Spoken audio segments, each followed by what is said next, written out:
Hey everybody, welcome back to Whiteboard Finance. My name is Marco and I'm here to help you master your money and build your wealth. In today's video, I'm going to explain to you how the Federal Reserve injected $211 billion into the market. So I actually use this for cooking. This is my injector for turkeys and chickens. But it's also, I kind of feel like Jerome Powell, like the chairman of the Federal Reserve. Hey, need some more money? Let's just inject it right into the market. So instead of me standing in front of the whiteboard, writing in my chicken scratch, we're gonna go to my computer and I'm gonna share my screen and explain to you why this is a big deal. Stay tuned. Hey everybody, welcome back to the second part of the video. I'm gonna get right into it. So pretty much I started posting some stuff on Instagram about how basically the Fed has injected $134 billion into the market today. That was actually end of day Thursday, October 24th. It is actually Friday night at the time of this recording. So you can see here, I'm going to show you this in much more detail, but after I posted this on my stories, people started asking me like, hey, you know, what does this even mean? What are you doing? And I actually had some excellent ramen today, as you can tell. But let me actually get into the whole point of this video.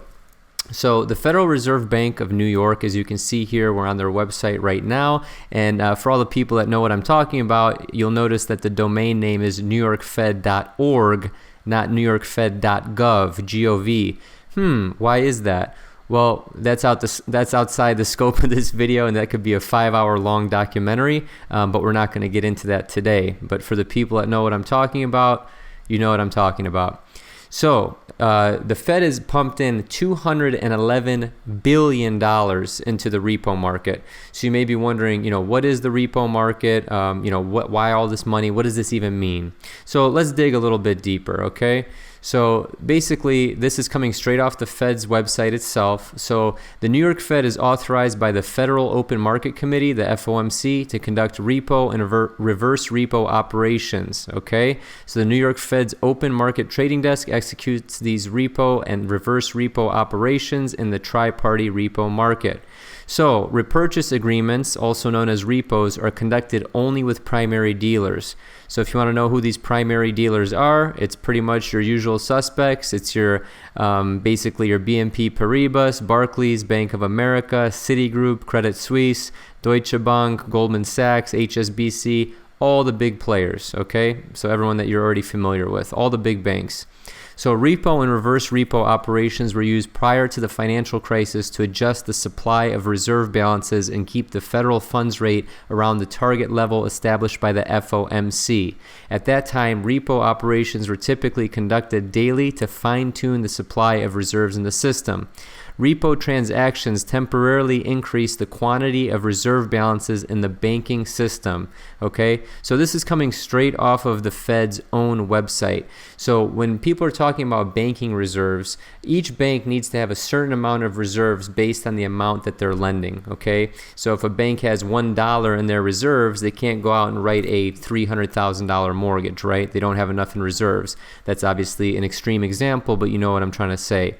So if you go into the actual definition from Investopedia outside of the Federal Reserve's website, a purchase agreement or a repo, this doesn't stand for like repo, like you're getting your card repossessed or, you know, repoed. A repurchase agreement is a form of short-term borrowing for dealers in government securities. In the case of a repo, a dealer sells government securities to investors, usually on an overnight basis. Again, going back to that liquidity issue that we're talking about. Repos are typically used to raise short-term capital. They are also a common tool of central bank open market operations, which we already established. So repo agreements can take place between a variety of parties. The Federal Reserve enters into repo agreements to regulate the money supply and the bank reserves. Again, going back to that liquidity, banks need to have enough reserves at the end of the night to be able to lend. And this to me seems like a liquidity issue. So the financial crisis in the repo market. Following the 2008 financial crisis, investors focused on a particular type of repo known as Repo 105. There was speculation that these repos had played a part in Lehman Brothers' attempts at hiding its declining financial health leading up to the crisis. So if you guys know anything about the 08 crisis, or if you watched, The Big Short or read The Big Short, Lehman Brothers was one of the biggest banks on Wall Street that went bust, and they were using these repos to hide declining financial health. Okay? And I promise this is going to get to the meat, but you need to understand this ahead of time so you know what I'm talking about later in the video. So further, the Fed has increasingly entered into repurchase or reverse repo agreements as a means of offsetting temporary swings in bank reserves. Again, going back to that reserve issue. So let's get into the meat of this video. This is the actual Fed website of New York, and you can see what they've been doing in the repo and reverse repo operations. Okay, this is the repo market. Friday, October 25th, we're going to go to repo. This is the type of operation, the repo market, which I just explained to you. Basically, this is what they're pumping into this market. You have the collateral type, which is a treasury right here. Then you have the amount submitted, the amount asking for, and the amount accepted by the Fed. Same thing with mortgage-backed right here. You have the amount submitted and the amount accepted right here. So with that being said, this amount just for Friday, October 25th, today, was $77.3 billion. That's billion with a B, okay? We're not talking about millions, we're talking about billions. Now, the average person can't fathom what $1 billion is, so I decided to pull this up. So $1 million is about the size of a chair, okay? That's if you stack it on top of each other. These are $100 bills, you guys. These aren't singles or fives or tens. These are $100 bills. So $1 million is the size of a chair, 3.3 feet. $1 billion is higher than the Burj Khalifa. So if you guys want to know what the Burj Khalifa looks like, here is a video. Let me see if this is going to play. There we go. So this is the Burj Khalifa. So imagine 77.3 of these stacked on top of each other. That's $77.3 billion. Okay, so just to give you some perspective on how much money this is that we're actually talking about. Okay, so if you go back to the repo market, that was just on Friday, October 25th. Now if you go to the 24th, we're going to go to type of operation, repo. You can see that right here, okay, where my highlight is. Treasury, 71.1 billion. Mortgage-backed, 18 billion. Total, $89 billion the Fed putting into the repo market Thursday, October 24th. Oh, but wait. Here's Thursday, October 24th again. Another one that closed at 8:15 a.m. and then this one closed at 8:45 a.m. Guys, you aren't going to hear this information on mainstream media for the most part. You're not going to hear this from other finance channels. Other finance channels are talking about Tesla stock up 19%. Like, okay, that's great. Stop focusing on individual stocks. I'm looking at the big picture here with this video. So if you guys want good financial information, definitely subscribe to the channel and give the video a like.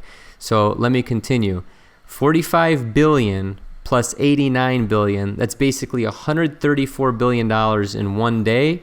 And then you have that 77 from today on Friday, which constitutes the title of this video, $211 billion. You want to look at Wednesday? Repo, 8:30 a.m., almost 50 billion right there. You want to look at Tuesday, 64.9 billion. Remember, guys, that's 211 of these right here, if you can see my screen. So keep that in mind, okay? Now, this is a chart that'll help visualize it for people. So the repo market was, not as crazy as it is right now. However, in September, with a little lull in the middle of October to where we're at right now, where the red line is in October 24th, you can see that the pink is the amount submitted by the banks in terms of liquidity needed. You can see the amount that's available in the light blue, and then you can see the green, the amount that was actually accepted by the Fed, okay? So if you look at this chart, you can see that there seems to be a liquidity issue if these banks are asking for this much in billions of dollars literally every single day. If you look at the bottom of the chart, 17th September, 18th September, 19th September, look at the 24th of October, you guys. The Fed just announced that they're raising the amount available through November 14th. That's the light blue. See how it's higher than everything else? And you can also see their balance sheet has also exploded over the past couple of months. So the Fed has done a good job of unwinding their balance sheet, meaning the stuff that they hold on their books, all the way down to basically middle of August, beginning of September. And when the repo market or the repo issues or the liquidity issues started rising again, you can see in September it starts to go up, all the way to pretty much $4 trillion, okay? That's what that 3.966 millions is, okay? So with all that being said, I just wanted to, this video isn't meant to be like fear-mongering or saying there's going to be some crazy recession or whatever, but there's definitely liquidity issues going on in the banks, and you guys need to know this. That's why you're watching this channel. Most of my videos are kind of like, how to balance a checkbook and, you know, super high level stuff. I feel like people need to know how money actually works. All the DMs that I get in Instagram every day, it's amazing to me how many people have no idea where money even comes from. They have no idea what a central bank is. They have no idea what basically rates are, or how banks even lend or get money.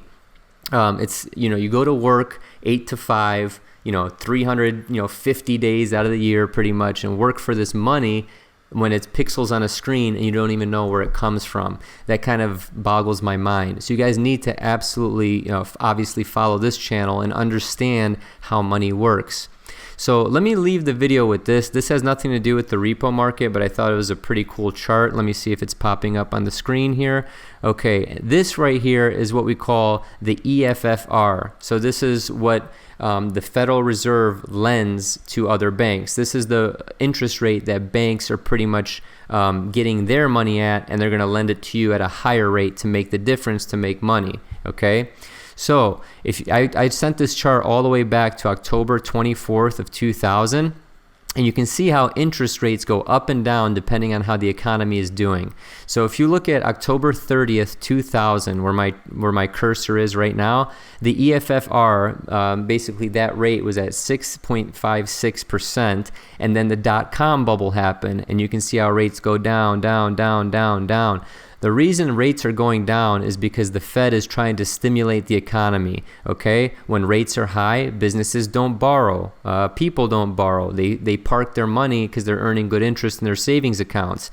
When rates are low, money is cheap, meaning businesses borrow, okay? Money is cheap, so why, risk your own money? Why not just borrow money and buy a new company car, or buy materials, buy inventory, buy whatever? So you can see after the dot-com bubble burst, rates were super low. It was at 1% in 2004.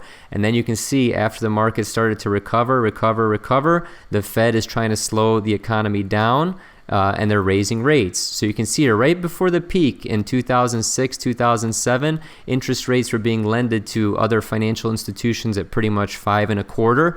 And then boom, when blank hits the fan, you can see where rates were since 2009. Okay, so anyone that's investing in the stock market in this time, everyone thinks they're a genius, okay? Basically because the market's doing so well, the economy's doing so well. However, look how cheap money is. A lot of people think that the only reason the economy's been doing quote unquote so well is because money is so cheap. Look at this. It's almost at 0% interest rates. So I'm going to zoom in just a little bit. So let me go to, I'll just call this 2000. Let's do 2012, zoom in just a little bit. So you can see here, 2014, 2015, and then boom, up in 2016, rates are starting to rise a little bit. 2017, rates start to rise a little bit.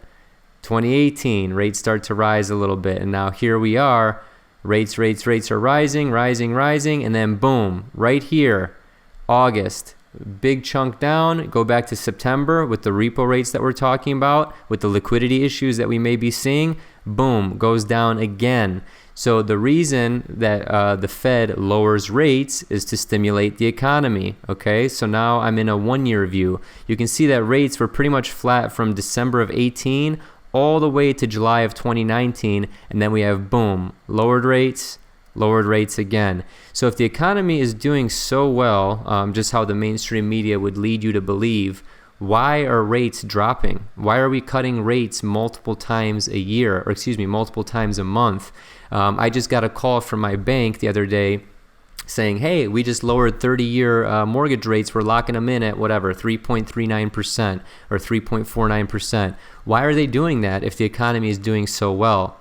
So these are the things that you need to look at, you guys. You shouldn't be following finance channels that are just toting like, portfolio's up 30% and blah, blah, blah. And it's just a show. It's a big show. You guys need to peel back layers of the onion and use your own brains, okay? I respect my audience. Sometimes the comments they leave are kind of like, really, dude?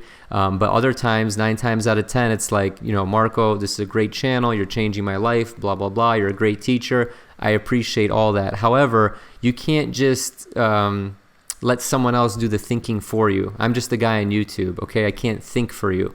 You need to use your own brain, dig deep, and create your own hypotheses in order to invest in, to understand what to invest in.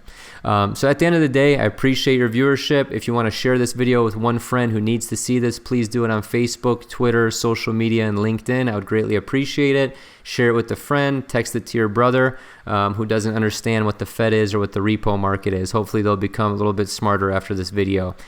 Hit the like button, subscribe, hit the bell to get all the notifications, and look at the description below. I will have a link to my free investing guide. It's basically a summary of a bunch of different things that you can invest in. Knowing what you know now, there's like real estate in there, there's stocks, there's a bunch of different stuff, but you got to make your own educated opinion.